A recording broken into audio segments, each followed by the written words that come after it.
about 60 miles between the two of us. So as this is all happening, my wingman is joining up, and these are F-18F, so there's 2 people in each jet. So it's me and my Wizzo, which is weapon systems operator, and I've got the other pilot and the weapon systems operator in the other jet. So they tell us all this, hey, we're going to real-world vector, and they send us out 270 about 60 miles away from where we're going. So now we're going out even further out to sea. We have no idea what we're intercepting, and this is when the controller starts talking to us. He says, hey, sir, we've seen these objects. For 2 weeks, they've been coming down, and he's giving us the whole story. He says, we need you to go investigate. We want to know what these are. So, but they're asking you to investigate in a jet that's unarmed. That's correct. Okay. Yeah, we have no...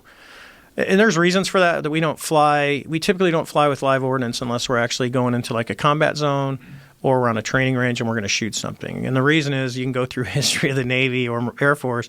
If you put live missiles on airplanes and then you start doing training where you're squeezing the trigger, someone always messes the switchology up and someone gets shot down. It's happened multiple times. So we don't do it. There's times that we do, but it's rare. So we start flying out to the west. Now I want you to think, because the other pilot has when you talk to, it's out there, it was a female. When you talk to her, here's the kind of goes through the mindset of, hey, we're off the coast of Mexico, real world vector. We have no idea what we're going to look at. Probably drug runner, because you get the drug runners coming up the coast. So we're like, okay. So we drive out, and they're calling down ranges. So they're telling us, hey, it's 270 at 30 miles at 20,000 feet. And it's, and then you just count down the ranges. And we're talking back and forth the whole time.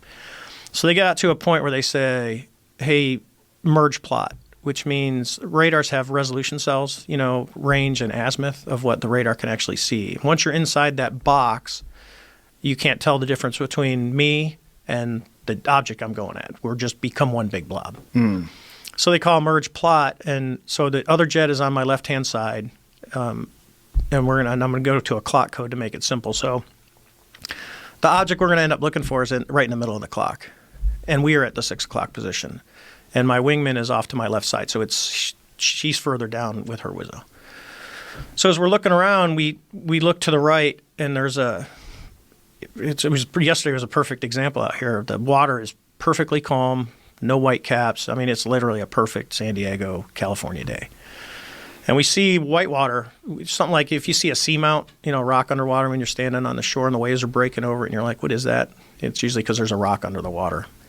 So it looks like that, but it's about the size of a 737.